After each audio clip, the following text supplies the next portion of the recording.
everybody set up and then we'll call the meeting to order. There's no big hurry right now. I think we've got everybody. Yes, okay. We are recording, so is everybody ready to go? Yeah? Anybody not ready to go? I'm getting lots of thumbs up, so I think we're good. All right. This is the official call to order. Next, approval of the agenda. So just as a reminder, if you'd like to remove anything from the consent agenda, now is the time. And Larry, you're muted, so I could not hear you when you were talking. I'll move approval of the agenda as presented. Is there a second? I'll second. Diane. Yep, Diane second. Okay, all in favor?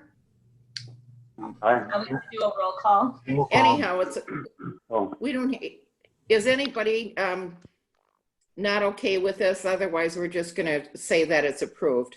Now we have to do a roll call. So I'll do, roll call. All right, go ahead, Oh. Tina.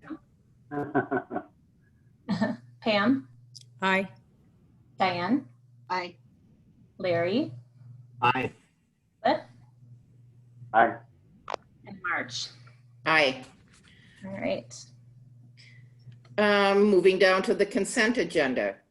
And that goes all the way down to item number 4. That's correct. So we need a motion again. I move we approve the consent agenda. Is there a second? I'll second. Seconded. Okay, and I think we have to do a roll call on this too, don't we, Tina? I'll start with Pam again. Aye. Diane, Aye. Larry, Aye. Cliff, Aye. and March. Aye. We are now down to visitors' comments. Do we have any visitors? I don't see any visitors on the call besides Pete, who was here for a permit, but I think his permit was approved. So under the consent agenda. So just so he knows, there won't be any discussion on your permit tonight. It was been approved. Yep. Thank you, guys. Have a good evening. Nice chatting with you. Yeah.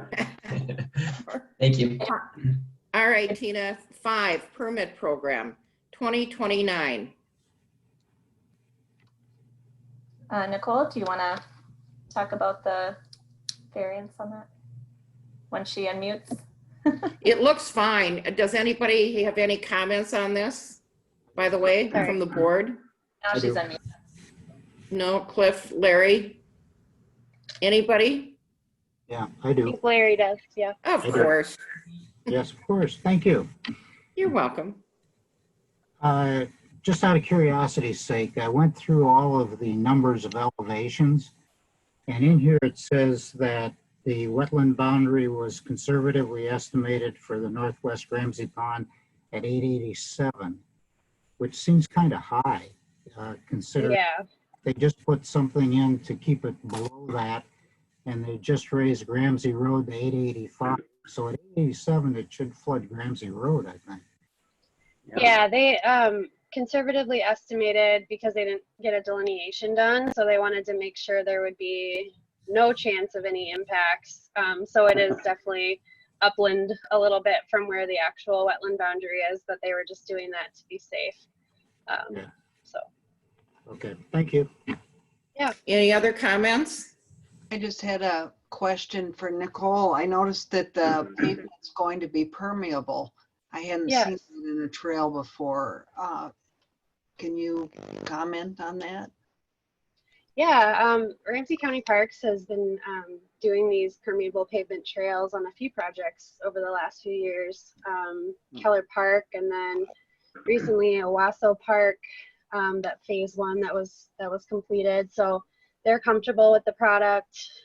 They, maintain stretches of trail that are similar. And then the Owasso Park parking lot on what the Owasso side is going to be the same kind of permeable pavement. So this is kind of a joint effort between the city and Ramsey County Parks. And I imagine they were heavily involved in what products they wanted to see used out there since it's their property. So Thanks.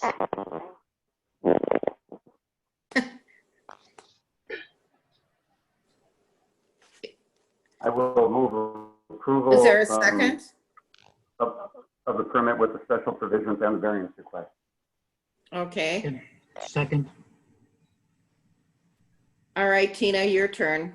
Pam, Aye. Diane, Aye. Larry, Aye. Cliff, Aye. and March. Aye. That brings us down to enforcement action report.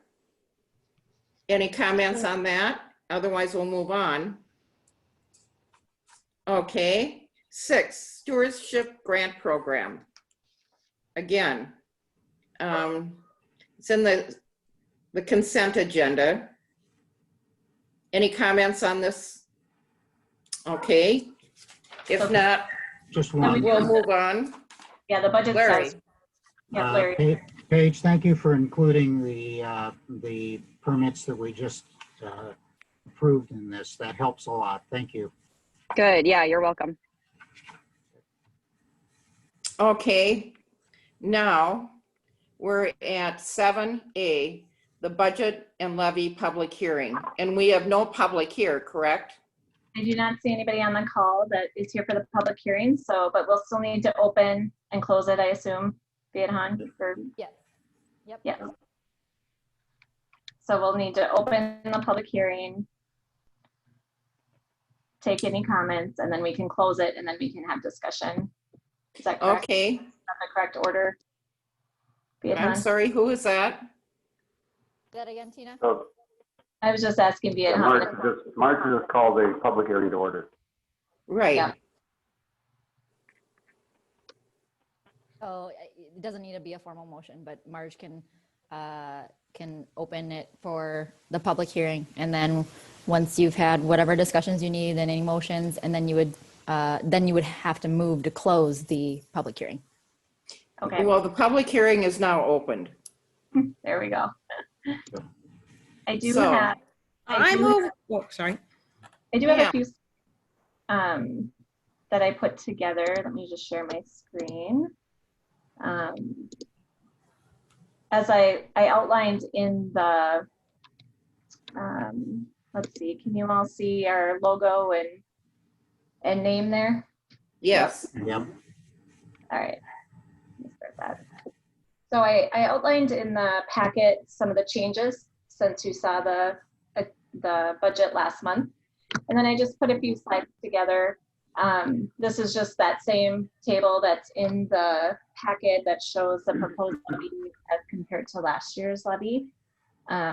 Last month you saw like a 3%, I believe, or 3 to 6. I can't remember now if I had it at 3 or 6%, but now I have it down to the 0.64%, based on, like I mentioned in the packet, the change in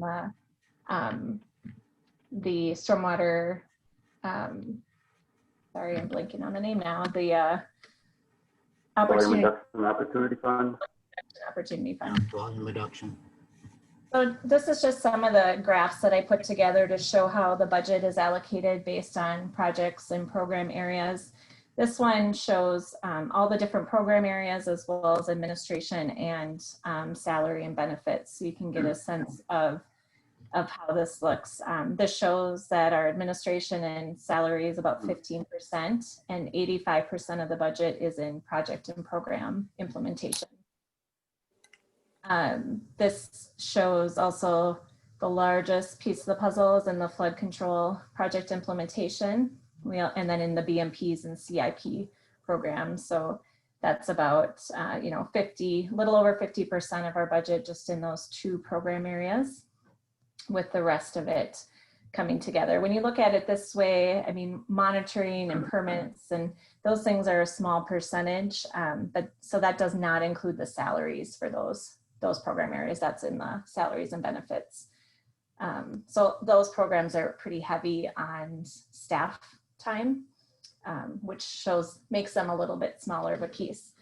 But when I broke it out into management plan goals, I did include the salary. So I assumed a certain percentage of salary by goal for each of our staff, and included that in here. So here you'll see this is our 6 management plan goals.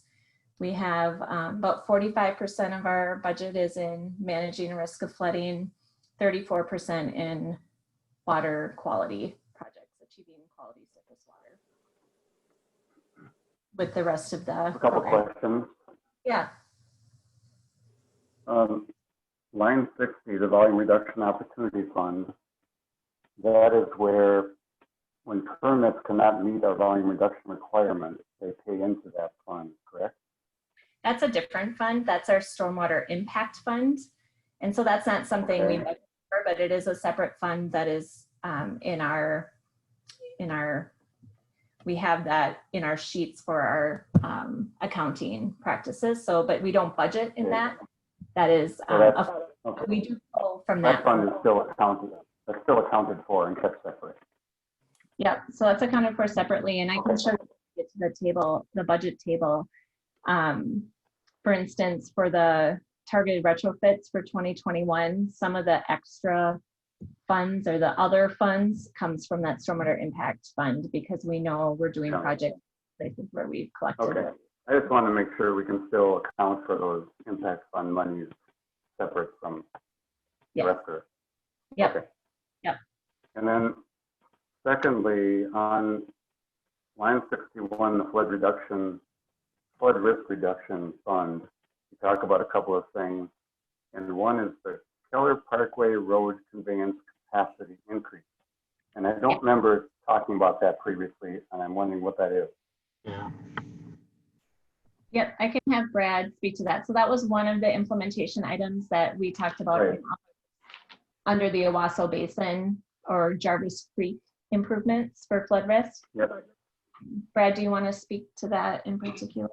Right, there are 4 homes that are actually on the east side of Edgerton Road that are close to the creek, you know, basically downstream of Jarvis Mill Pond, that are at risk of flooding, and you know, due to the culvert that's downstream that passes through Keller Parkway.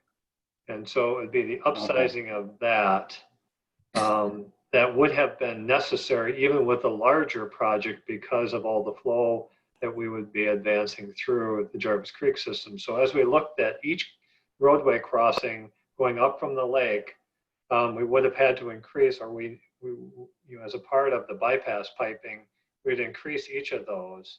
But without the bypass piping, I guess the near-term project that could have the most benefit to take homes out of the flood zone right away would just be focusing on that particular culvert on the downstream end.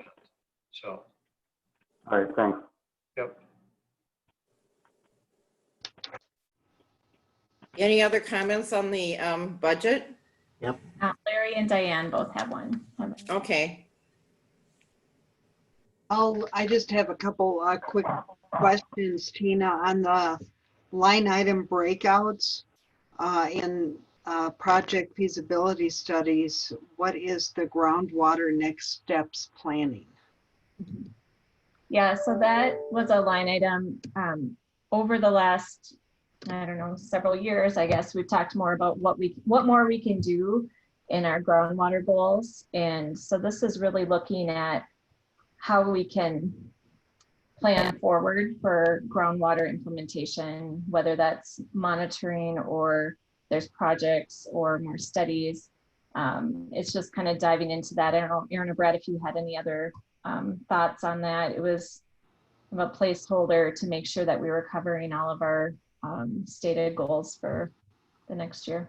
Right. It primarily is a placeholder, but the thought there is we had, you know, when Evan and others from BAR put together the kind of the higher level look at groundwater across the district and you know, started to help the board understand, you know, which systems are flowing through district lakes, which are flowing out of, which are flowing into. This is really looking at, well, are there specific you know, drainage areas where we need more information about the groundwater surface water interactions so we can better be prepared to manage those systems or make adjustments in the surface water flow in and out just to accommodate that groundwater. But you know, that again, it was, as Tina described, probably more of a placeholder because of the interest we've heard from the board over the past couple of years on groundwater issues, coupled with that being mentioned in the water management plan as well. I don't know, Erin, do you have anything to add to that? I guess I would also say that that budget would also fund continuing to fulfill the district's role as a provider of information as we collect information in these areas. So let's tack that on to what Brad said. So providing information to other agencies and cities and other entities. Thanks. Then Tina, on the flood risk reduction fund, line 61, the last one includes other flood risk reduction and conveyance feasibility study. That's in the detail, it's all projects. Don't the studies go in another line item? Yeah, if it continue, it's a run-on sentence. So other flood risk reduction and conveyance feasibility study implementation projects. Got it. Thanks. Okay, good. Yeah.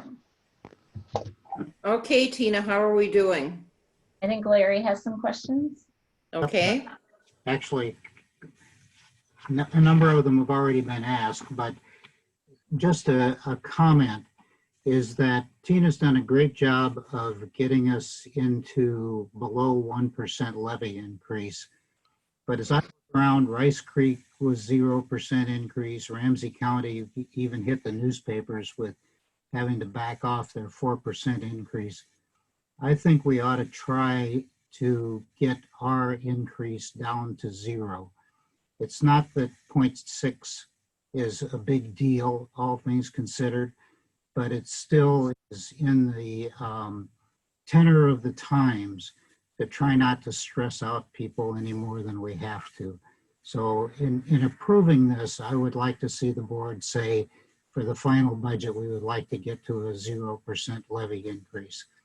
Rice Creek noted that their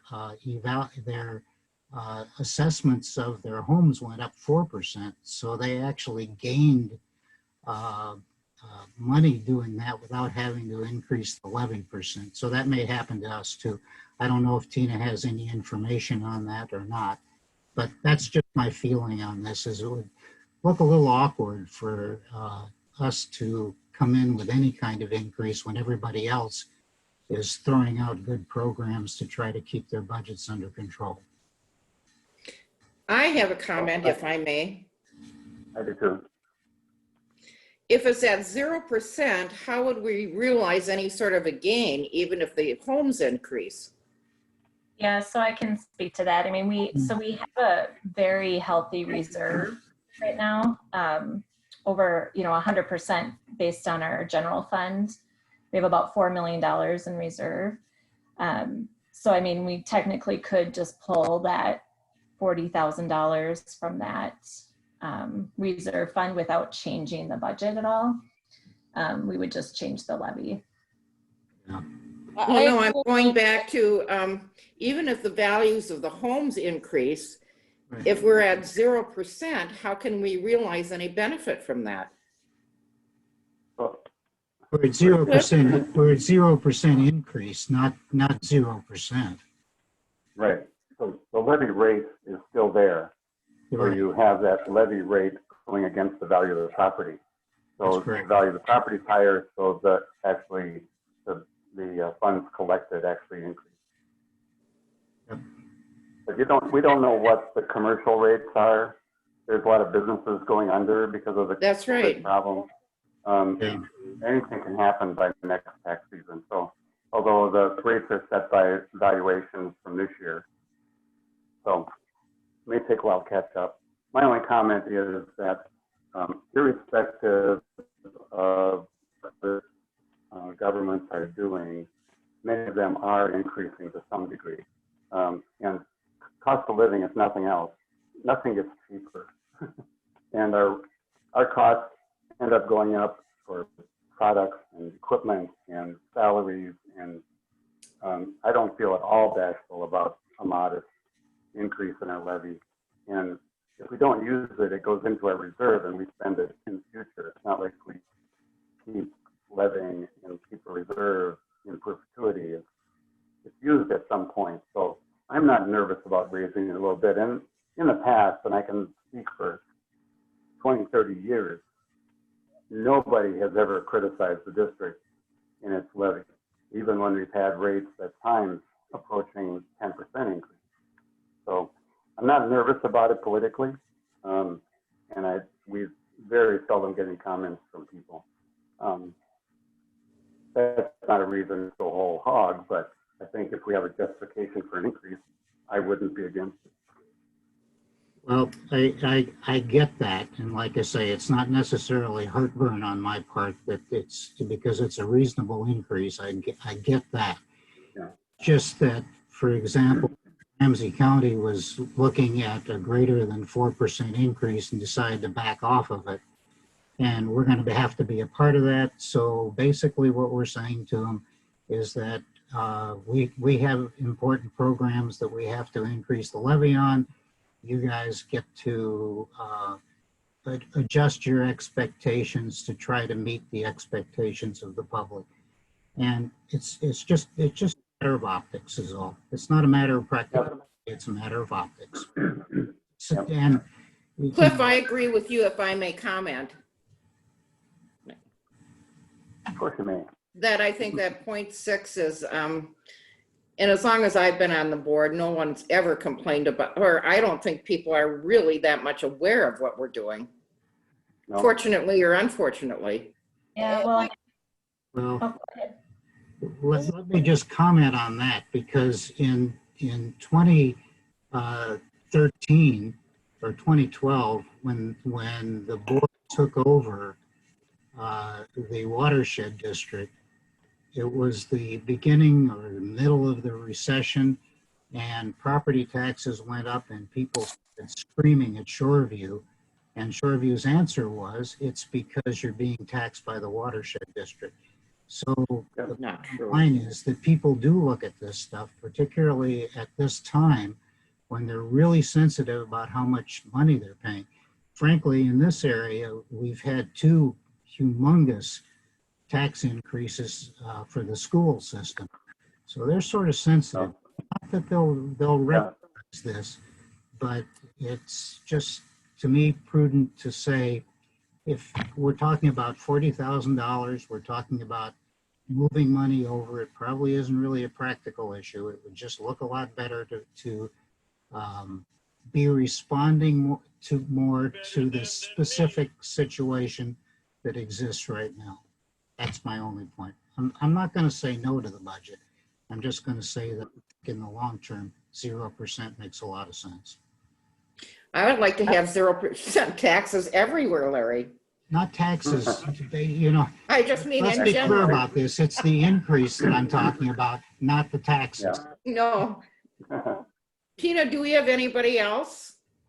Pam, did you have a I had comment? one more question that I'm just interested in, and that is that we didn't publish this budget in a physical publication. Oh, we did. That's not a problem, I take it, because we had a big discussion a few meetings ago about what publications we were going to use. Yep. It doesn't appear to me that we have to use any publications. Larry, we did publish did? it. Yeah. Yep, What- we did. There were two ledgers in that covered Ramsey County, and then the Gazette in Washington County. Okay, all right, good. Since I don't get those, I guess. Okay.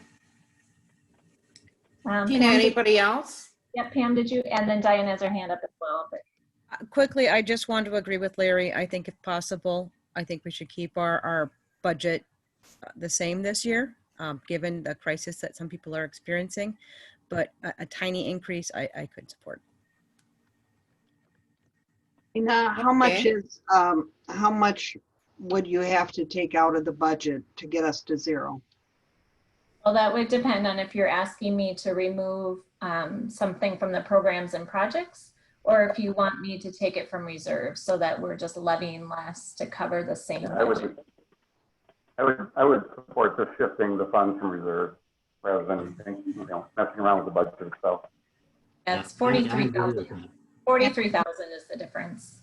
Yep. So 43,000 is out of reserves, and I'm not nervous or worried about the public comment. I just think it's the right thing to do zero at this time. I think we will end up bringing in more money, although I don't know about the businesses like Cliff said. And thinking about the really nice chart you did, Tina, showing where our budget is, the things with cost of living increases are a pretty small part of our budget. So I think we could go to zero, take that little bit out of reserves if we end up needing it. And I noted that we're not even close to being on track with spending our budget this year. We're way under budget so far, so I think we could afford it and just think we should do zero. Yes, I mean, we almost always have it like a 25%. You know, we're like 75% of our budget spent at the end of the year to 80, somewhere in there. This year, I do anticipate it being a little less, potentially. So we will have extra even reserve, and I can quantify that better at the December meeting for the final budget. Yeah, my guess is it's going to be way more than that 45,000. So I just think it's very safe and prudent to do. Yep, thank you. So again, this is the preliminary budget, correct? Right. Yeah. Correct. I will move approval of the preliminary levy and approval of resolution 20-01. Wait a minute, don't we have to close the public meeting first? Yes, you're right. So I move we close the public meeting. Seconded. What? Tina, do you have to go around the room again? So Pam? Aye. Diane? Aye. Larry? Aye. Cliff? Aye. And March? Aye. So we have just approved, I believe, this preliminary budget. No, No, we've that was- closed the public meeting. Yep. Yeah, I will move that we approve the preliminary budget and levy and approve resolution 20-01. Okay, there we go. Second. All right, Tina? Any further discussion? Everyone good? I would just like to add that with this approval, we have an understanding that the majority of us are hoping that we could, if possible, not increase our levy from last year as a friendly amendment. Yeah. I would assume that we'll make that adjustment in the final budget in December. Okay, Yeah. Tina? Yep, Yeah. I have time for that. Okay, so then Pam, Aye. Diane, Aye. Larry, Aye. Cliff, Aye. and March. Aye. All right, next, do you want to do the administrator's report and then we'll go through the projects, Tina, or keep it the way it is? We can do that, sure. Okay, then we have the best, we're saving the best kind of for last. Sounds good. So Well, not really, but.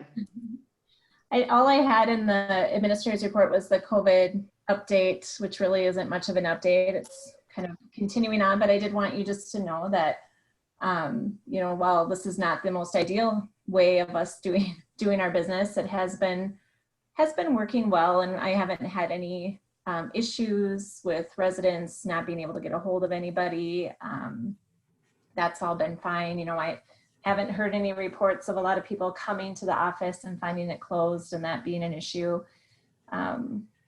So I would continue business as we have been, at least for now, and we'll just kind of keep reassessing as we go.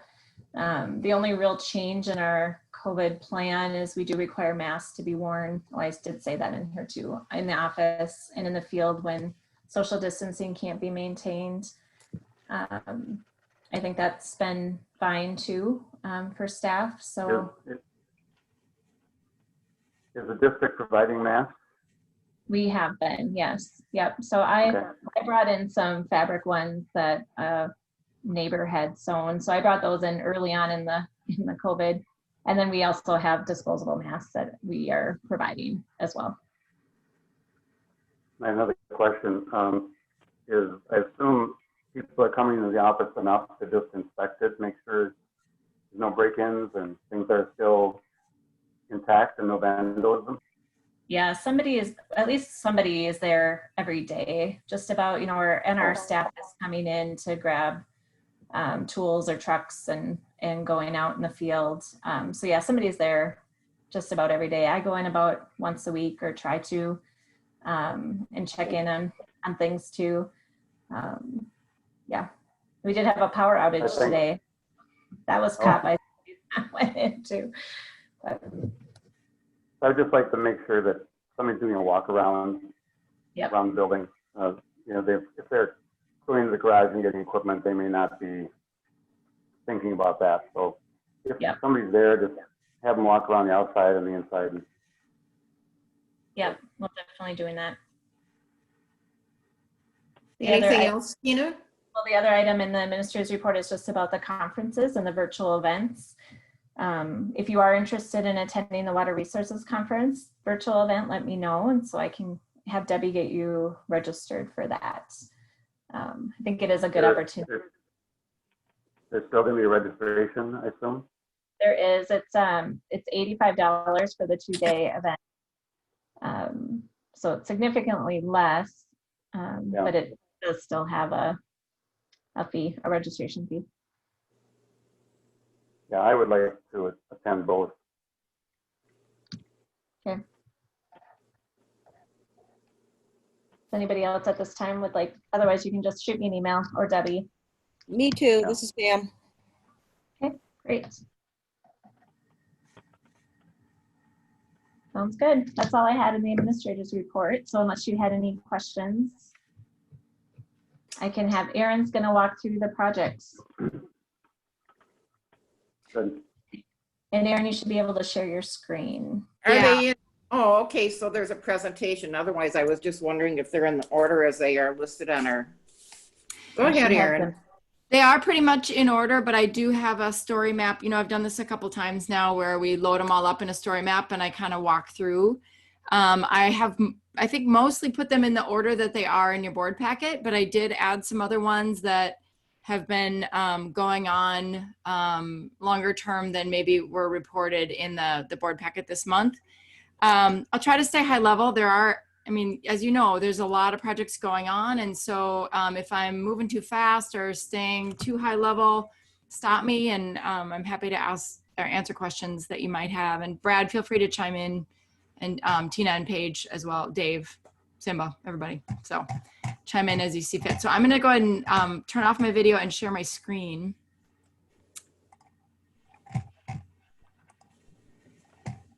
Okay.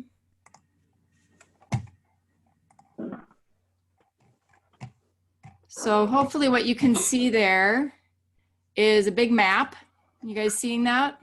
Yes. Okay. So this is another story map. This isn't public now, but it will be after the meeting. So if you want to come back and pick around and look at these things in more detail, you certainly can. As you can see, lots going on. So you can look through here. There's different icons for things that are related to CIP repair and maintenance, capital improvements, feasibility studies, and so on. So we've been trying the last few years to pull together a map like this that lays out all the engineering work that's going on and where it's located. I'm going to hit just very briefly, although I guess we can talk through this in a little more detail. We've been talking a lot about the Beltline resiliency feasibility studies. So I did want to touch upon this here. This is an excerpt from the board packet. I guess this would be a good time if you have any questions in particular about the, we were calling this kind of the low-hanging fruit last month, things that are not necessarily the bypass pipeline or the berm in the North Star Estates Park, but other things that could be done in the shorter term and what those would cost so that they can be represented in the budget. I think you probably saw in the status report that we did also talk with the City of Little Canada this month about how they think about this area. And as it turns out, the North Star Estates manufactured home park is a pretty important part of their affordable housing goals. And so they don't plan on changing that land use in the near future. And that area in particular, relative to its other parks, is pretty important. They are going to be doing some rezoning of some of the industrial areas around Owasso Basin and along Ryan Drive and Spruce Street, not to be residential or commercial, but to be different types of industrial park that don't have such rigid requirements for soils, because there's pretty poor soils in the area. So they're going to be changing that to be a different kind of designation to make it a little bit easier for redevelopment. The vacant lot, actually, maybe what I'll do is pop over here. I'm going to bring you to the other story map that we were looking at last month. While you're pulling that up, Aaron, I just want to piggyback on the comment about North Star Estates. You know, it was interesting because they said one of the reasons why they really thought that site was appropriate for continued use as a mobile home park was because of its poor soils. They looked at rezoning that for other types of commercial properties, very light industrial, things like that. And they said it's really set up well because of the soils that are underlying for manufactured homes as it is. And that coupled with the way they have the density in there, and it seems to be working well, it's an attractive business for somebody like North Star Estates as well. So it just fits really well there. So they they were not in support of us recommending basically purchasing that property and expanding flood storage throughout that property. Okay, good. Can I ask a quick question? So the industrial land to the north, which we were talking about, I forget the name of the group. Frador. What'd you say? Frador. Fratallones, I think. Yeah. Oh, yeah. So I was thinking that was the option that we wanted to dredge up and increase capacity, not the trailer homes in the first place. Is that right? Both were looked at. Okay. Both were looked at. Yeah. Yeah, and the city was potentially supportive of maybe approaching Frador to take some of that space for like compensatory storage if we were to build within Owasso Basin a bit, if we were to ultimately pursue some sort of a berm. But they did, Brad, remind me, they had just signed a conditional use agreement though for like the next 10, 20 years. Yep. So it seemed like they're going to be there and going to want to be there for a while. So that conversation with Little Canada helped sort of hone the attention to some of these other nearer term projects. And then our conversation with the DNR helped to confirm our suspicions about funding and that that's a longer term thing for a larger scale project. So something we can pursue, and there's a path for that, but a lot of competition, and they haven't gotten extra money, what, Brad, over the last couple of years, if I'm remembering correctly. So it's that's a longer term thing. Are you seeing I'm never quite sure how this works when I switch windows. Are you seeing the Owasso Basin area on your screen now, or are you still seeing? Yes. Okay, you are. Good that you moved. And it was interesting also, Chris, who was relatively new with the city of Little Canada, was not aware of the flooding issues here, and so was quite surprised by the information he received and the significance of the amount of flooding that the modeling suggests could occur in that area. So it was a really good meeting all the way around to exchange information both ways. What's Chris's position? He's a planner. No, he's the administrator. He's their administrator. He's the administrator. He has a planning background, but I think he's their administrator. Okay, that's right. There was another. Yeah. That's right. Yeah, there was another planner that was going to be attending. That's right, that didn't attend. So yeah, it was a good conversation, and it helped hone the options that we put in that table, and also next steps. So next steps would be, in terms of North Star Estates, would be to, we're waiting on some information from their building official to see what the city knows about the low floors in those manufactured homes and how much detail they already have about what is meeting their code and what their code is for these types of homes. So we're waiting on that information. Once we get it, we can look to see where our inundation footprint overlaps with the homes and finding where there's gaps in information. Then we can meet with the city and the manufactured park manager to talk about next steps in terms of getting even more site-specific information to inform an emergency response plan and future steps. So yeah, anything else you can think of, Brad, we should mention from those meetings, or should we go to the table? Nothing I can think of. Okay. Wait, as long as you have the picture up. Yeah. I have just a couple quick questions. And if you're going to talk about these, one is the removal of the weir. Why are we removing the weir, or better yet, why was it there to start with if we don't need it? Okay, I can explain why the weir was there in the first place. It was an add-on to the Owasso Basin project, probably constructed 10 to 15 years ago.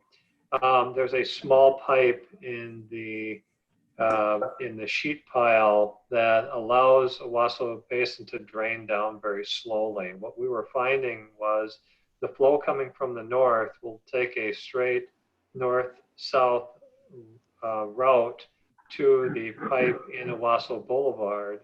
And there's also a piping system that exists on the east side of Owasso Basin that by putting in the weir and a small pipe, it allowed the Owasso Basin for the smaller storm events to force flow to the east and take basically the long way around.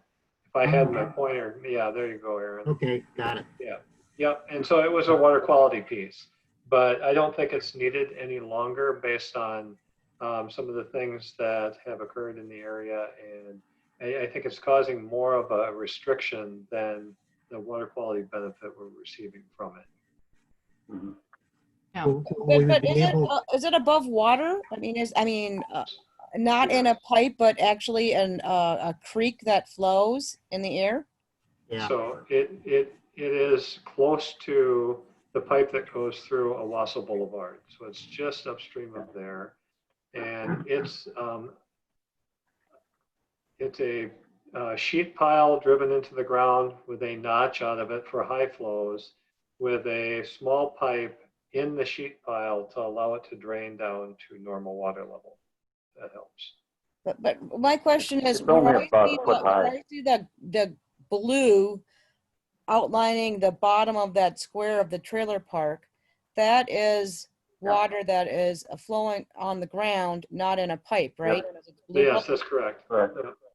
And I know, I just want to add just a comment that I think that we need more of that. It's a big amenity. It's for a lot of reasons. And we think about biodiversity, when the water's not in a pipe, but up there, it really helps that too. And when possible, if we could consider that as a good criteria for thinking about projects and how we move on, whenever we can leave water flowing as a creek as opposed to in a pipe, I think we should. Okay. Yeah. Just to be clear, Pam, the pipe is only about 8 or 10 inches long. It's just a way to control the water. I'm just making a general point of we keep. No, I agree with you. Holding it, rather than the natural course, which is normally to be not groundwater, but in fact flowing. Yep. Right, and whenever we can possibly do that, it's an amenity to the people who live there, and as well as to the ecosystem, and we should consider that as a plus. Right. And are you going to talk about phase 3, where that is? Yeah, so let's see. You're referring to, yes. So we talked about these other things in phase 1 and phase 2. Well, actually, the other thing we didn't talk about was the Jarvis Creek clean out and the localized berm grading. So if it's okay, Larry, I'll pop back to phase 1 and phase 2 here, and then we'll talk about phase 3, which is that West Industrial Park berm and the pond development. So, okay, are you still seeing Owasso Basin here? Yes. Okay.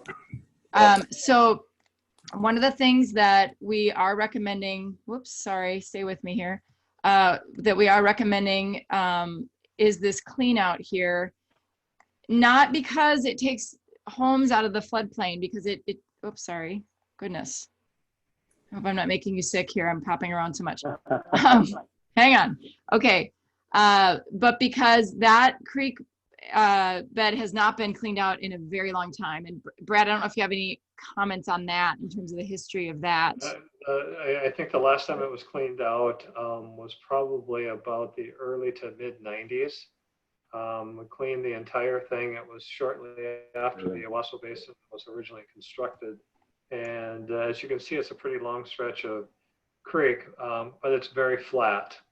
There is a low flow pipeline that was installed in the bank of that creek to help drain the Owasso Basin back down to its normal water level as that creek fills up with sediment and or vegetation.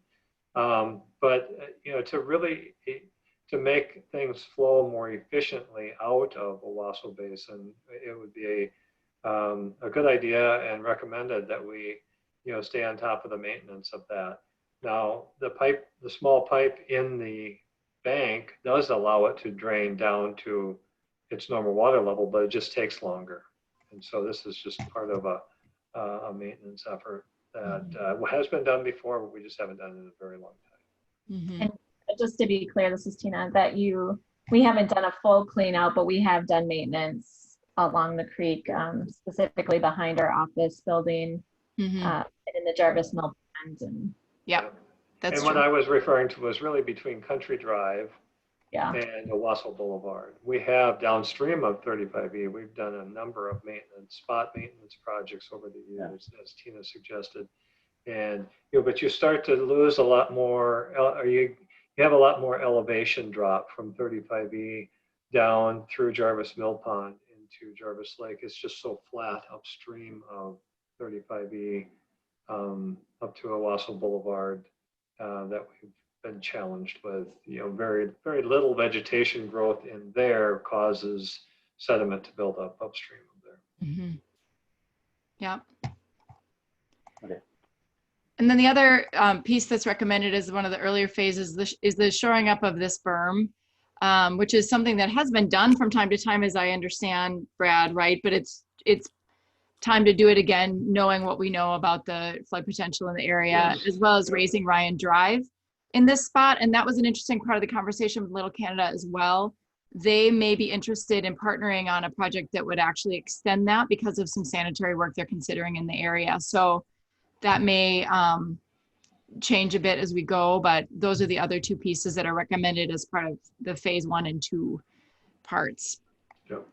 Phase 3 is where we are talking about a potential pond. And this area right here, this is vacant land right now. And it's actually it's relatively high. So it would be a kind of an expensive pond to build. However, its location is good in that there's a real potential to do some water quality treatment that would benefit Jarvis Creek. And Jarvis Creek is at risk of being impaired for excess nutrients. So as part of a parallel study that I'll touch on later in the presentation, we had a team looking at, where are there areas where we could do some retrofit water quality projects to take some sediment and phosphorus out of the watershed before it gets to Jarvis Creek. And so they had identified this area and then crossed over with our team working on the Owasso bypass pipeline project. So we mentioned this to the city and they said, well, maybe, but you might also want to think about this area here. And it's possible that if this property owner, which is Q3, I think is the name of it. This is like a storage yard.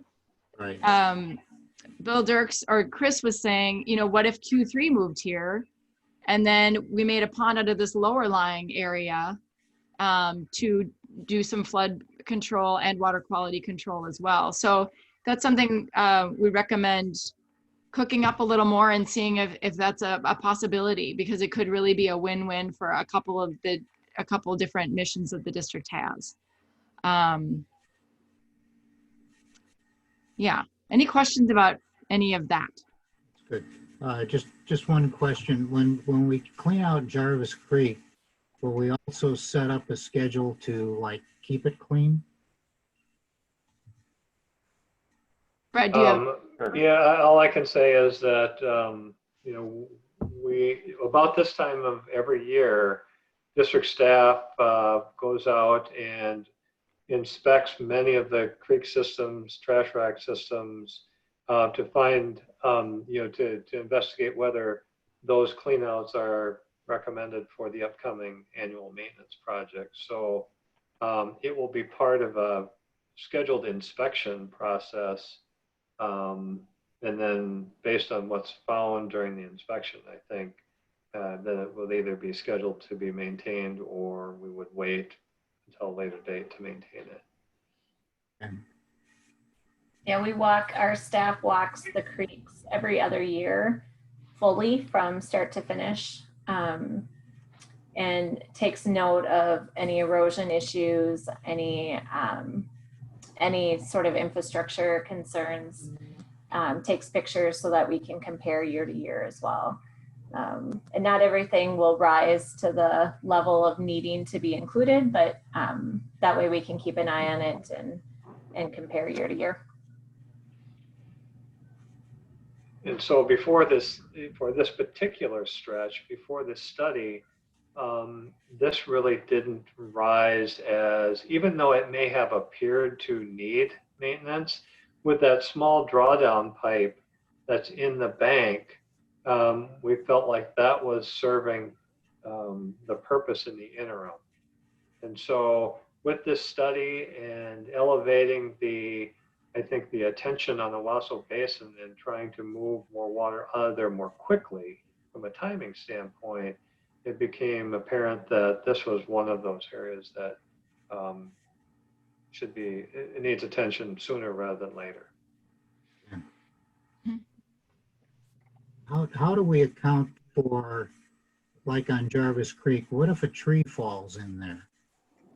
We have a regular inspection to look at this and be sure that it's not just being groomed, but the fact that it hasn't been impaired by something getting in the way. I think a lot of times, well, depending on where the tree falls, if we feel like that has compromised the bank, so it will continue to erode where that scarp may be, from the tree, then we would get the tree out of there and we would repair that. If depending on how it's fallen and if it's causing an obstruction or if it's creating a situation where there's going to be a higher erosion potential, we would decide whether it would make sense to have equipment come in and actually pull it out of there. Many cases, I know, along Battle Creek in the past and even in some portions of Fish Creek, depending on how that tree has fallen and what's become of where the root ball is, we've left them in place just because we felt as though you would actually cause more damage trying to get a piece of equipment into certain locations just to clear out a tree that really isn't a problem from a flowage or an erosion standpoint. So you kind of have to evaluate those on almost like a case-by-case basis. Okay.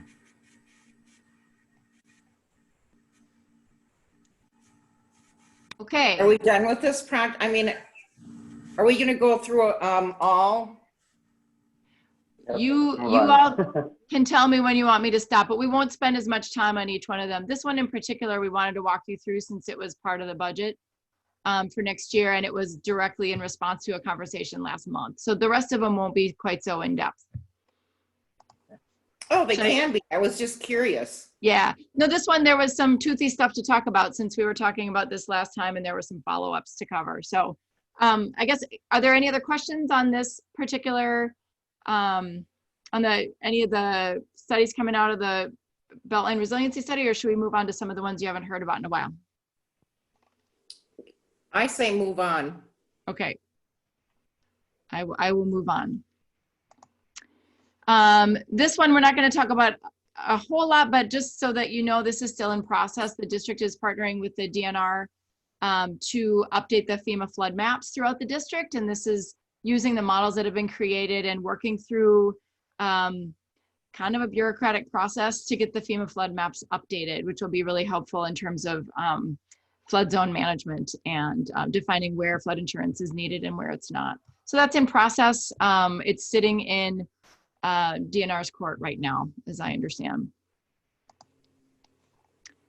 So I'll just— As a comment, FEMA has changed the way it looks at rebuilding properties and saying if something is in a floodland, they'd much rather remove it than rebuild it. And that was as of last week. Okay, I'm having a little bit of trouble with the scale on this one, but we've talked about Hillcrest Golf Course before. There's still just a lot of discussion going on with the Port Authority and the city, and Ramsey-Washington has people going to the TAC meetings. Paige was at one of those meetings today. And we also have some bar staff doing some consulting work for the city on this project, and, you know, representing with the city's knowledge some of the watershed district's perspectives on this work. If you remember, we helped give them a lot of information about existing conditions and some of the features that are worth, or at least in the district's priorities to preserve. So that's very much in process. Paige, I don't know if you want to add anything onto that from today's meeting. Yeah, that was a good summary, Erin.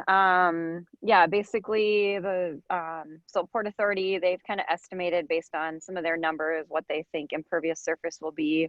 So Nathan Campo Bars specifically is looking at some alternatives for stormwater treatment on a regional level so that they can kind of treat all that stormwater, and then if needed, they'll look at individual sites down the road, how they need to treat stormwater to meet our rules. But the eyes factoring in rate control and hopefully some infiltration. They think they may be able to get some infiltration. If not, it'll be hopefully enhanced filtration. But they're also trying to factor in, so they have a lot of requirements to meet as far as green space requirements, and then also wetlands. So they have about, I think it was 5.5 acres of wetlands. 20 acres are required for green space, and then Nathan calculated 16 to 19 acres for stormwater treatment. So how can they piggyback that on? Obviously, they want to get some development in there too. So how they can do that all together. But I think that's about it.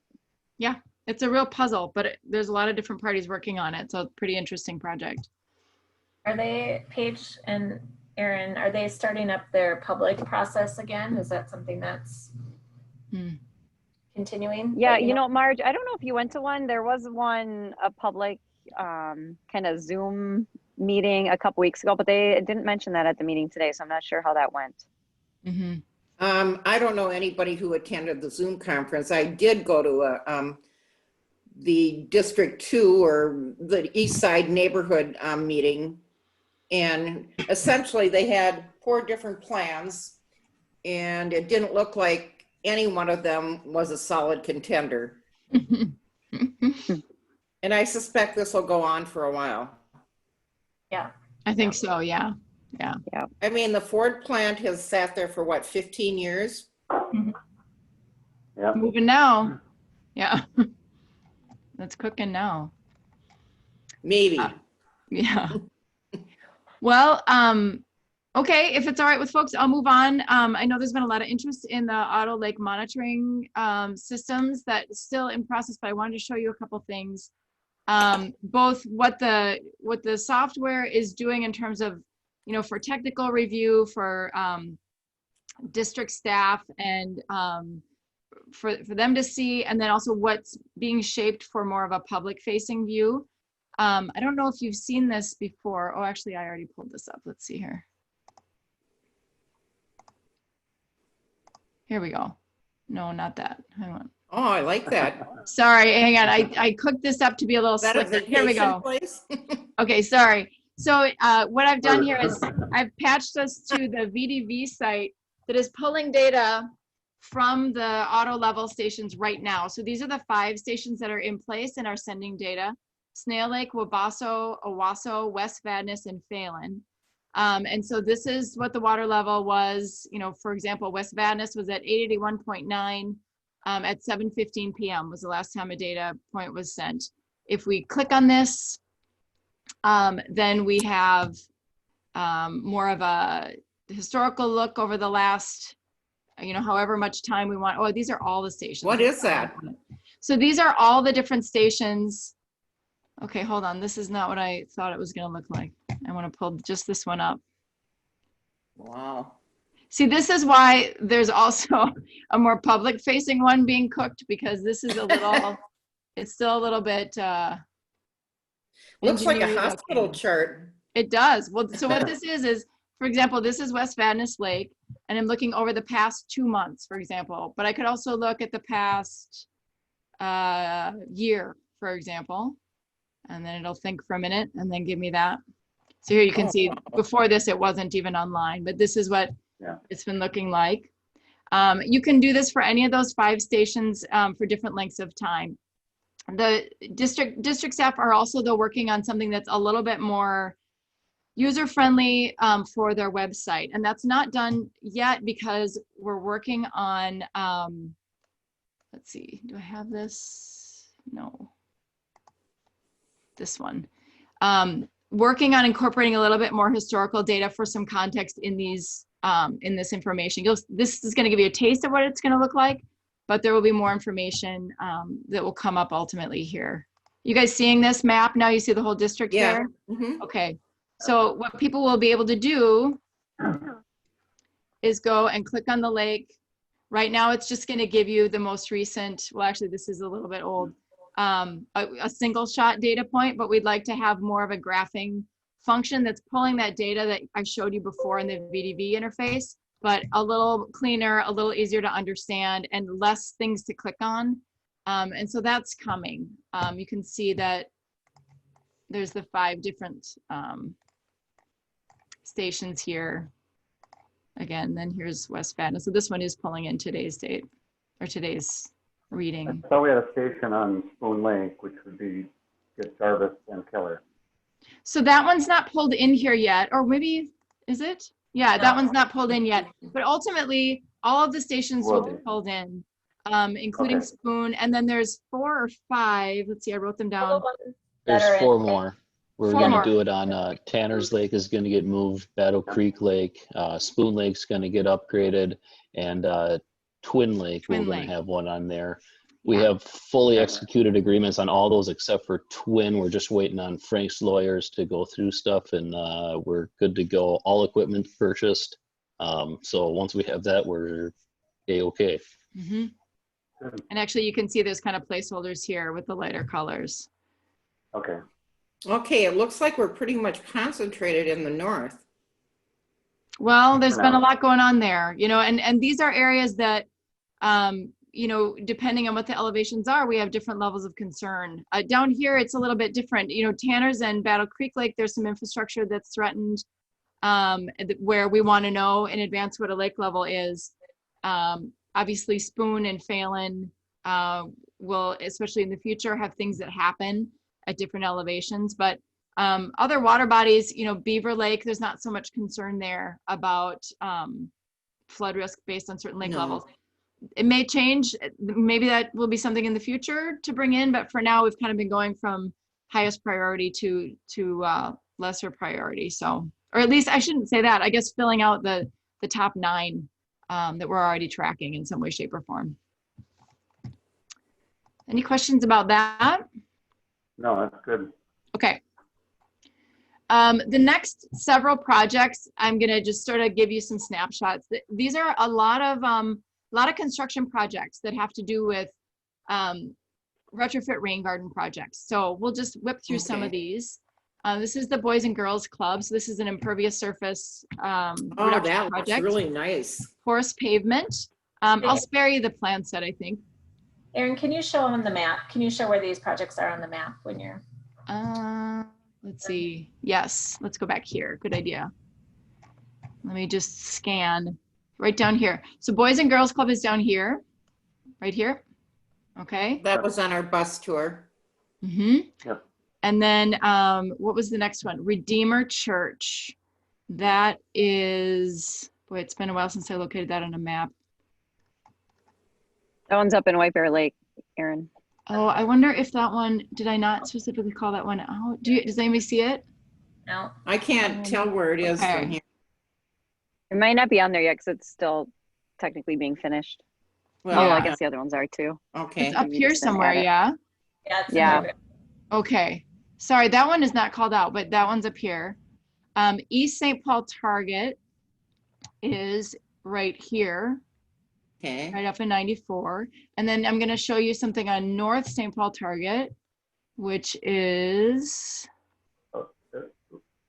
do you see it right here? Yeah. Yeah. And then I was also going to mention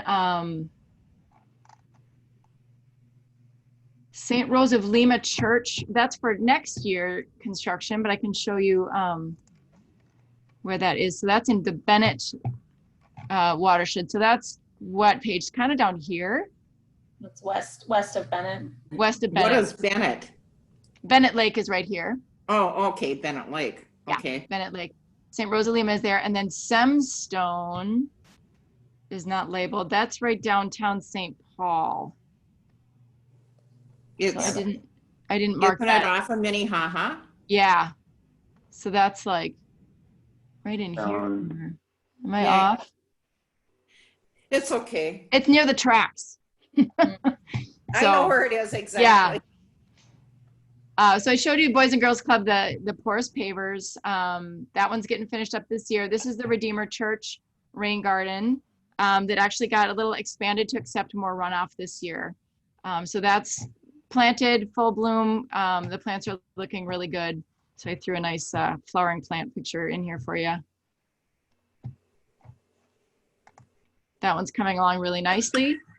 And then East St. Paul Target. So this is the one that is going to be starting construction soon here, I think within a week or so. This is the before picture. So they do have some nice trees, and I don't think we're wiping those out, but what we'll be doing instead is putting some rain gardens down and a tree trench. So you were seeing that's all full parking lot. Mm-hmm. Yeah, and so you were seeing the end islands that are right in here with the trees. We'll be doing some big rain gardens at the end because a lot of the water is flowing this direction. And then also a big tree trench section to intercept some of the water here. And then a rain garden down here and a rain garden here. And so that's going to be moving soon here for construction. And that'll be a quick one because they want everyone out of there by Thanksgiving. So that'll be a quick project. North St. Paul Target. That one is still in some design and negotiations with Target, but moving forward. So this is the before shot. Not a lot going on in that parking lot right now. This is another shot, kind of traditional end islands, rock filled. And the layout for that one is going to have little different layouts. The flowage across this parking lot is pretty different. So the rain gardens will be focused here and down here. We did have some planned for up here, and Target didn't want to use up those spaces, so we had to take those out of the plan set. But that one is moving forward for construction next year. Also for next year, we're doing some work with Semstone to help figure out a water reuse project that they're planning on putting in. They have wash water that comes off of their site that they then treat with a in-ground structure with a lot of weirs and different sedimentation bays. And then the water will come out at the end of that and then can be repurposed for washing or processed water in the plant. So a little different kind of project for Ramsey-Washington, but Mississippi WMO did do a project with Semstone in their watershed district.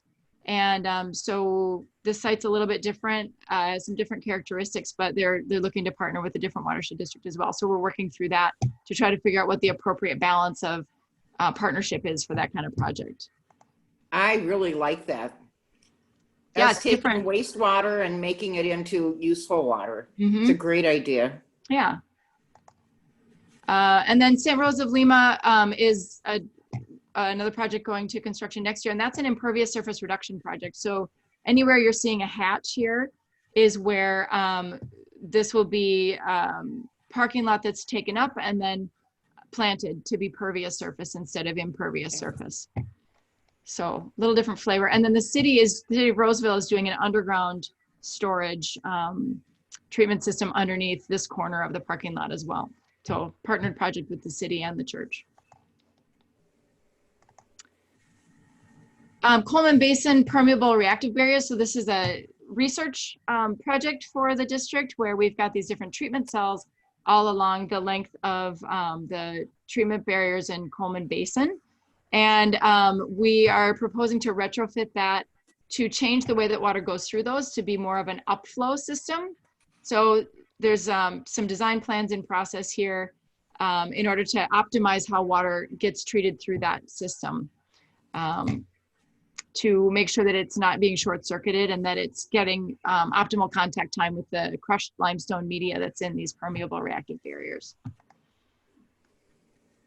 The next two you've heard quite a lot about, so I just kind of wanted to show you some construction photos. This is, this is probably the last time you're going to hear about these two projects, Aldrich Arena and then Wakefield Park. Really almost done. We're working on punch list items at this point. And so there's some cool drone shots of the construction. You can see how torn up this big parking lot was at Aldrich Arena. Really a different scene out there now. Mm-hmm. Lots of excavation and stockpiling. And then now we have this going on out there. So this is Dave doing some post-construction inspections and some inspections of the plants going in there. Erin, weren't we going to put some artwork out there? Well, I think that was discussed, yeah, for later. So soon we'll be in the later. Well, just so we don't lose sight of that. Mm-hmm. Yeah. I don't know, Paige, if you want to talk about signage and what's being done for signage as of now. Yes, like Erin said, that's kind of our next phase. We have not forgot about it, Marge. I think part of it, yeah, we'll keep talking with the county. Yeah, they're still trying to figure out some internal like entryways and things like that. So we'll keep it on the list for sure. Okay. And that's a nice, again, something that's really nice. We should be proud of that. Yeah, it's quite a difference. That parking lot was in really poor shape and it was just a whole lot of impervious surface. So there's a lot of treatment that goes on that site now. I think people are pretty excited about it. This is the Wakefield Park project. So this is directly tributary to Wakefield Lake. And this is the final grading on the really huge rain garden that's now in the northeast corner of that park. It by now may be planted. Dave, I don't know if you know about that. Yeah, it's planted. It's planted now. Okay. It's all green. Yeah, so this was just right after it had been graded. So you can see here, this is the base of the infiltration basin. And this one's kind of cool because this is leveraging a grit chamber that's down here closer to the community center. In fact, we're using the fact that that grit chamber bounces water up in an existing pipe that comes through here and using that to feed the garden through this structure here. So that was a true retrofit project, changing the hydraulics of an existing system to bring water into a treatment basin. And that's another, and that water runs into Phelan eventually from Wakefield, right? Yeah. Yep. And how many years? It seems like we've been working on that project for years. Well, 3. Paige, what do you think? Probably more than 3. Yeah, I think the planning started at least 3. Construction started last year. Mm-hmm. This is a shot of a series of infiltration basins that runs down the western edge of the park. So there's kind of these check dams that go between different sections. And there's also some, I guess I didn't choose one of these pictures, but there's also a couple of walkways over the gardens to try to encourage people to not walk through them. This is looking northward.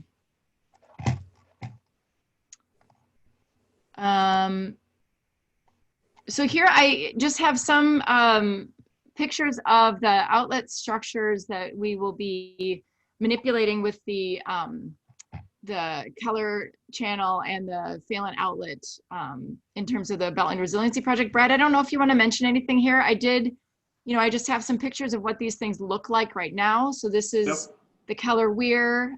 This is the Phelan outlet structure. Couple So shots go back of to the it. Keller Weir, Yeah. please. Oops, that's not what you wanted. You wanted this. There you go. Yep, yep. And so you can see the three openings, the three bays there. If you look very closely, you can see where the weir is, the actual weir under the water. So there's just a little bit of flow going over those. So what, the project that we approved last month, and we are in permitting and we will be bidding soon, really in each of these bays will have a mechanical structure that will replace where that underwater sections are at that are serving as weirs now, and make those able to get lower so it can pass more flow through each of those bays when we start getting larger flows upstream. And of course, we can't do that indefinitely because we would drain upstream and or we would push too much water downstream if we did that for an extended period of time, but that's what the operating plan will help guide us in doing. So between the lake level monitoring that we will be able to do electronically, and we will also be able to manipulate these gates in each of these bays remotely. And so those two things together will be able to implement the operating plan to help better manage the flood levels upstream. Yeah. Brad, I have a question. Yep. Are they going to have to excavate upstream of the weir a little bit? Because I'm sure that's probably filled in with material, Yep. hasn't it? I would imagine they would, yes. Okay. Yeah. They'll probably have to excavate they'll probably have to have some type of cofferdam and move the water to one side and pump the water out of it, keep the water out of a couple of bays, and then move over to the side. So yeah, they will be down in the channel. Yeah. Yep. And these are just some pictures of the West Phelan outlet, which looks a lot like the East Phelan outlet. Yep, they are essentially identical outlet structures. And on the sides, basically where we were just looking right there on the side, so a pipe will come into each side of each of the two structures. And I think if I remember correctly, that pipe is 36 inches in diameter. There will be a manhole right where we're looking. You can see the circle on the plan that Aaron's showing. Yep, right there. And inside that manhole is where those vertical weirs or vertical valves will move up and down to allow us to let additional water out of the system as in accordance with the operating plan. Yeah. And the East Phelan outlet's just the same, so. Yep, same thing. Same idea. Okay, any questions about that? We haven't talked about the specifics of that one in a while. Are they going to do that work in the wintertime? I would imagine, yes. Yeah.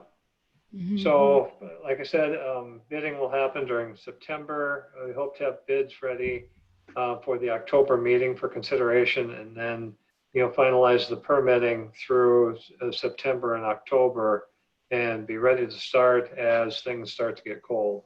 Yeah. So November, December is when I would anticipate a start date, and happening this winter, ideally. Yep. Okay, I'll move on to another outlet. The theme of this presentation is rain gardens and outlets, I think. Lots going on with rain gardens and outlets. So this is the Twin Lake outlet. The Twin Lake has an outlet right now. This is what it looks like. So I've got a couple photos here.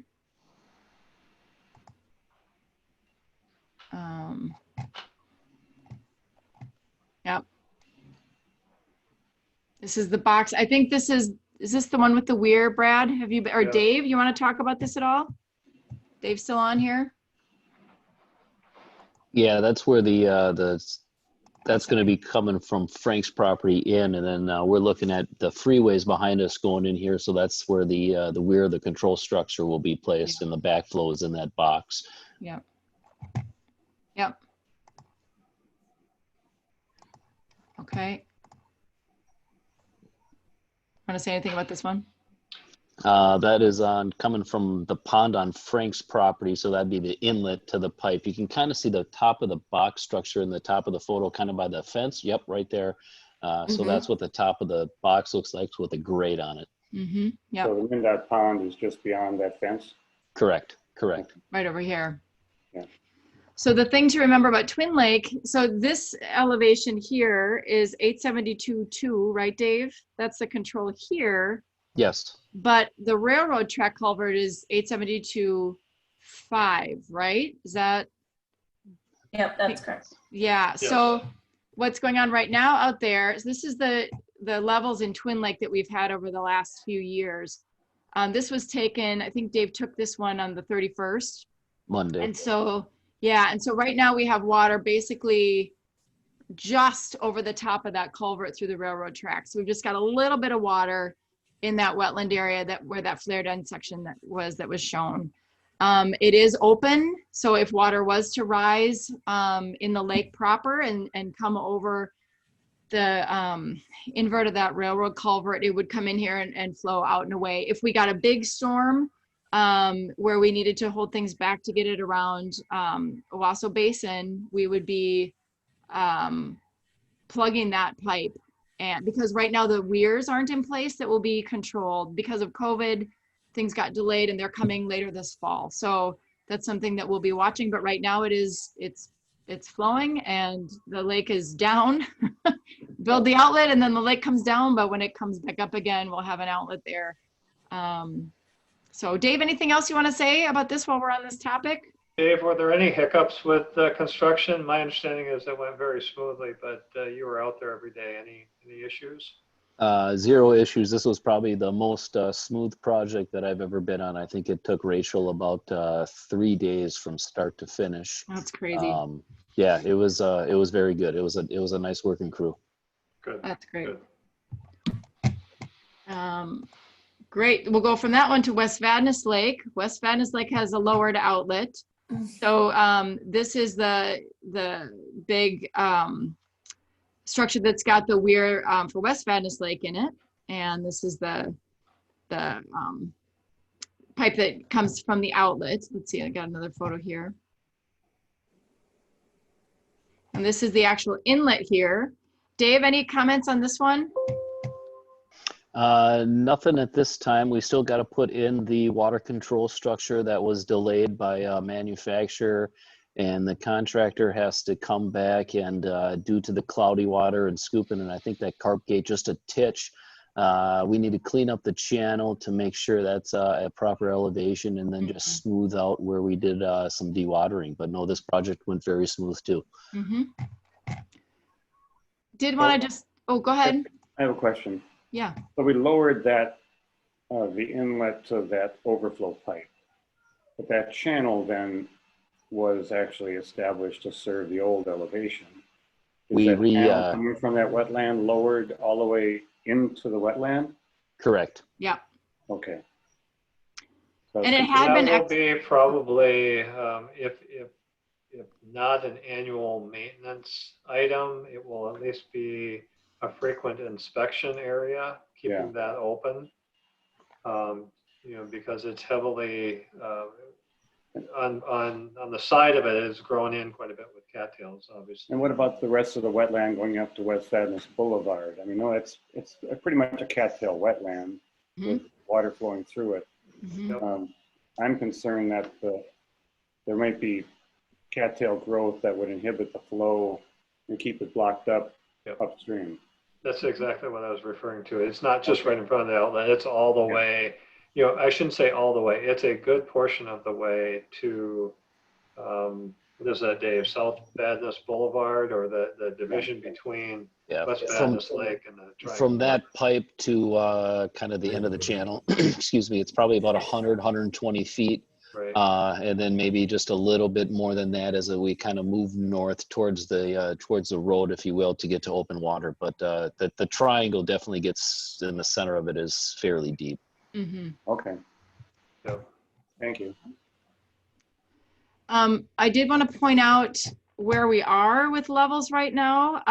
Not because I'm going to make the case that because we lowered it, it's dropping, because that's not what's happening. But we are lucky that the situation out there in the region is allowing for levels to drop, because what that means is we'll be able to take advantage of that extra space or much earlier than I had imagined. We're really seeing a very different precipitation pattern so far. Now, remember, the last couple falls have been pretty wet, so I assume nothing, but we have been able to really see a lowering of that lake, and that now that that lake outlet is lower, we'll be able to take advantage of that extra space. So this is where we sit with Vadnais Lake right now, just below 882. It's at about 881.9, I think we saw when I showed you the VDV information earlier.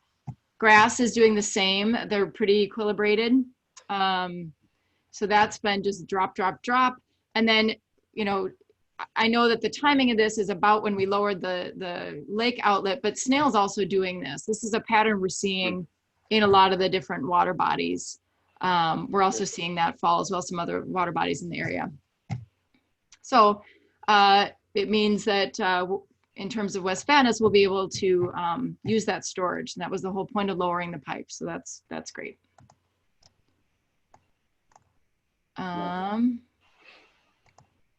Just quick Beltline and Battle Creek pipe inspections. Some of it's complete. You can see the Beltline and the Beaver branch where we were able to finish up. But certain sections here, this area wasn't safe to inspect this year. And then, and I think that was because of COVID, right? Or was that this one, Brad? Battle Creek, I think we delayed that one because of COVID. I think the one in Beltline was actually due to high flows in the river. Okay. Yeah, and I know some of this wasn't inspected because down in this area, because there was still some real dangerous ice buildups on some of the overflow structures in the creek. So not all of it is complete, but we'll be working on that again next year. Just touching briefly, we do annual looks at the Tanner's plant. There's reporting that has to be done there to the PCA. It's been operating since 1998, and then we do reporting on it every year. This is what it looks like. Dave, there are, or maybe Eric is on, but there are challenges with is it the injection pump, or what are the problems out there that we've been experiencing? You know, I haven't, I hope Eric, I know he was on earlier, so hopefully he can go in, but I do know that they kind of got a new design and a new system for the pump, and just the design, the tanks, the flow, the pipes for that matter in there, just to kind of help address that. I haven't been in the Allen plant for, gosh, a year and a half, so. Okay. Eric, yeah. are you still on? They did have to replace the pumps, and so I know that offline for a little while we were replacing. Yeah. Pumps. This was the update that Meg provided, that it's shut down for pump repair. Sampling will resume when the pump repair has been completed and the facility is operating again. So that's in process, but it is something, I mentioned this just because it is something that it gets monitored every year and reported. And I'm not sure, you know, we also monitor how quickly the pond fills up with the alum sludge. We've been fortunate enough to have that considered as industrial waste, and we can put it into the sanitary sewer and get treated as a part of the industrial waste stream. We usually take a look each fall to see how that sludge is accumulating and if it's time for a clean out again. That clean out is done by essentially pumping. We have a pump system there, but it's not just flipping a switch, and Dave can probably attest to this, because you have to kind of mix it up so it looks like chocolate milk in order to get it to flow. And that takes a lot of, I think, driving back and forth with a it's a duck boat motor. A swamp. Yeah.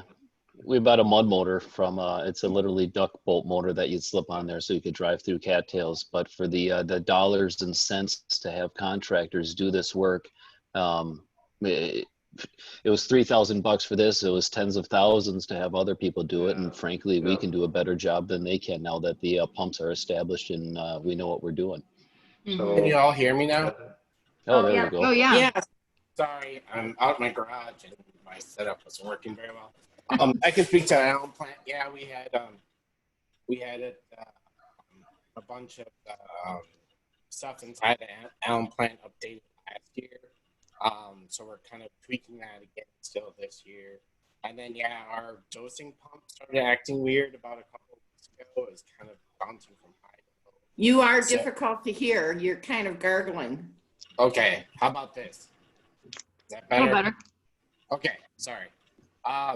So yeah, there's a couple of bugs that we're trying to iron out right now with Allen plant, and that Allen pump was acting weird about 2 weeks ago, kind of dosing low and super high. So we have a borrowing one right now, and then have a new one. We're purchasing a new one here, so everything up to date here in a couple of weeks.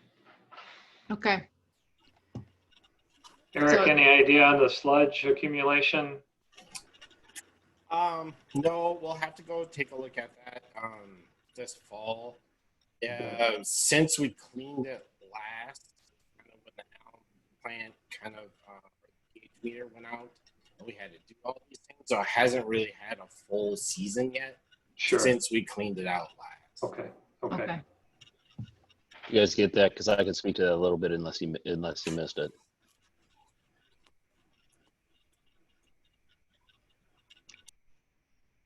Should we move on?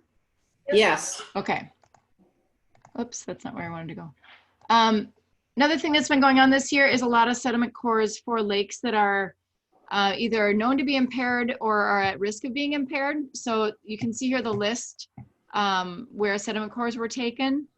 I think a couple months ago it seemed like maybe there had been a core from Twin Lake based on something on an invoice, Cliff. I think you had mentioned that. And I wanted to set the record straight that we did not collect a sediment core from Twin Lake. This is the list that got cores this year. And the reason for that is to see what the phosphorus accumulation is looking like in these sediments. You can see here, this is our Kevin Menken from Bar holding up one of these sediment cores that are taken from the bottom of the lake. And they take those back to the lab and they test how much phosphorus is attached to the sediment in these cores and what form they take and whether they're attached in such a way that gets released in the absence of oxygen, or if it's a stable bond, and what that means in terms of internal load management options later, whether that's alum or a different technique. Just gearing up to have the information that we will all need together to make decisions about the internal load management of these lakes, because most of them, it's been defined in their TMDL reports or in strategic lake management plans or in the RAPS report that we did several years ago, that if you don't manage the internal load in these lakes, they probably won't meet their management goals. And so that's something we've known is coming for a while, that we'll need to discuss that. So we're kind of building up information so that we can talk more about that next year. So I wanted to mention that. These two, Fish Creek and Jarvis Creek subwatershed feasibility studies, this is just another two of this suite of subwatershed feasibility studies we've done for each subwatershed throughout the district, looking for retrofit projects to reduce phosphorus. And you'll be hearing more about this later as we finalize this report, but the recommendations that come out of these things will be cranked through the prioritization tool that we're working on. I'll touch on that in a minute. So none of these are explicitly recommended for next year, but they, along with the recommended projects from all the other subwatershed feasibility studies we've done, are documented, and we will be analyzing them all together to figure out which ones should happen sooner versus later. So these are some of the things that came out of the Fish Creek study. And then Jarvis Creek, likewise, there's a series of things, and these really range in size. So some of these are things that are rather site specific and that would be part of the targeted cost share program next year, if these landowners are open to those kinds of discussions. Other things are much bigger. So here, this South Owasso Boulevard Pond, that's a nod to what we were talking about before with the Owasso Basin bypass feasibility study. I talked about that pond that would either be on the vacant lot or next door, and the city was potentially open to it. This was identified in this study as well, looking at that water quality through that water quality lens in terms of what could benefit the creek's water quality. And then lastly, we are not going to walk through this table. I just wanted to show you, give you a little taste of what's to come. So we've been working on a tool that can help prioritize projects throughout the district, whether they are for surface water quality or for flood management or for ecosystem restoration, looking at, how can we take all these projects that come up and look at them and analyze them with a point system to figure out what should be pursued first, so that we're sure that we have our top priorities on the radar, especially as there are opportunistic things that come about, like a landowner that becomes willing to do something, or a city that wants to partner, or a school that's interested, or any number of opportunistic things. So the types of things that we've been looking at so far, this is just for one of the categories. We've been looking at each of the district's goals. Here I'm just showing you the achieve quality surface water goal, but as you know, there's many others in terms of flood management, ecosystem restoration, even things like managing the organization effectively, and so on. So we're trying to look at this through each goal, defining, well, what are the things that make up whether or not we're meeting that goal. So things like, or the considerations for projects that would be under that goal heading. So cost per pound removed, we've talked a lot about that. Cost per sediment pound removed. Is the project in an impaired watershed? Is there impervious surface reduction involved? And so on. So different goals will have different metrics by which to judge each project.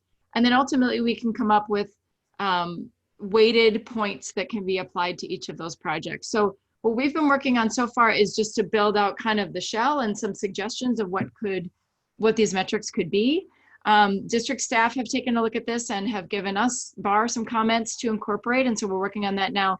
And then the next step would be to bring it back to the board so that you can weigh in and you can help us add the elements that really would make this a tool that the managers and staff could use to prioritize projects. And I think that's the last one on my list. So any questions on that, the prioritization tool, or anything else that I threw at you in that whirlwind? Erin, that was just absolutely marvelous. What a great job you did.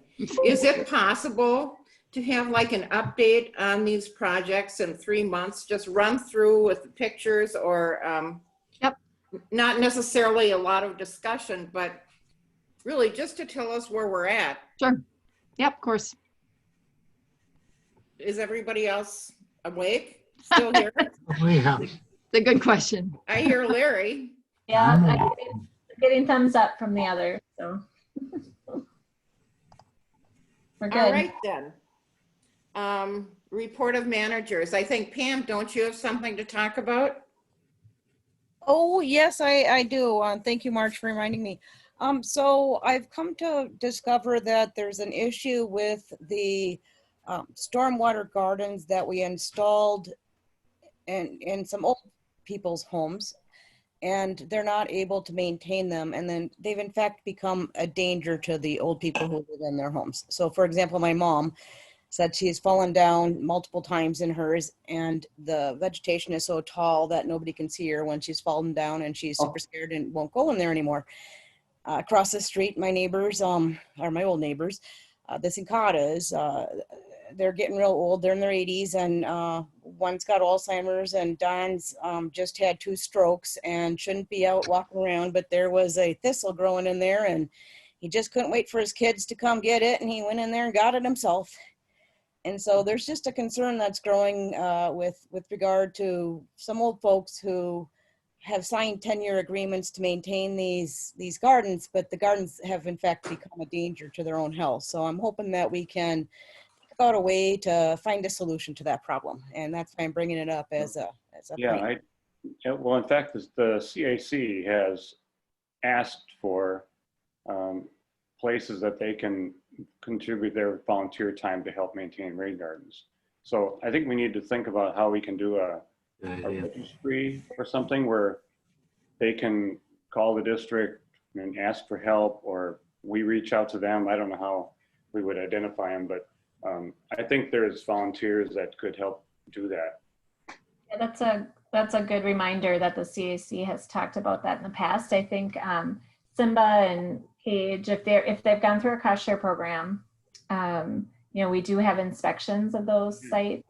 Yeah. And Simba's been working with homeowners to look at maintenance needs and helping kind of figure out how to best maintain those. But I think we could, add on, I don't know, Paige, if you wanted to jump in and say anything, but this idea of the CAC, we should work through something like that, or volunteer. Yeah, for sure. And Pam's specifically referring to the Casey Lake Neighborhood Gardens. And we do have our contractor do one seasonal cleanup because we know they are a lot. But I'm glad you brought that up, Pam, about those other issues. So I'll talk with Simba and Carrie a little bit more. I know we kind of got waylaid there. CAC had good intentions this spring, but I think with COVID that got put aside. So we can definitely talk about this some more. Thank you. Thanks, Pam. In talking about this, because we have a problem here with seniors being able to take care of just simple flatland, much less a rain garden. But if somehow we could notify our rain garden, and you can't classify by age, but that if they do need help, that they can call the office. Yeah, It's I just think, a I don't know, thought. Simba I'm wants not- to. Yeah, no, that's good. We do have, when Simba and Mary do their inspections, they send out a notice saying that we'll be here to we go. inspect, and then they can call if they have concerns. We don't specifically do maintenance, but we have our grant that can help with that. But maybe that's something we can think about improving. No, I don't know how much of a problem that is, but how many rain gardens do we have? Let's start this way. A lot. Yeah. I mean, yeah, through our cost share, probably over, I don't even know, over 300 for sure. And then a lot of permit ones. So that's to send a postcard out or whatever, that wouldn't be not doable. It's just a thought again. Yep, for sure. I mean, not for the churches or whatever, just for residential rain gardens. Yeah, we'll continue that discussion. Yep. And it's just something to think about. Pam, any other comments on this? No, but thank you. I really appreciated the discussion and the solid solutions that have already been presented. That's great. Okay. Any other managers who have comments? Larry, come on. Okay, I'll make a comment. Tina was successful in getting the previous Zoom meetings located on YouTube, and I presume that she'll be sending out information to us on that. Is that correct, Tina? Yeah, I can. It's on our YouTube page, which is linked, I think, from our website. And Simba's gonna put up a specific link on our Board of Managers page to say that those meetings can be found on that site. So yes, I can send that out to you. Good. Diane? No Oh. comment. Okay. Cliff? No, I'm fine. And I'm fine. Diane, did you have anything to add? You were muted, so we didn't hear you. I know. I was just saying I would move to adjourn. Okay, good. I think that's a good idea. Second. I'm sure we don't want to do a choir song or something. We could all. Oh, what, Cliff? Let's stay in our lane here. Okay. Have you sung on Zoom before? It sounds terrible when you sing with other people. It's horrible. Hear me sing. Okay. I will. You don't want to hear it. I think that's it.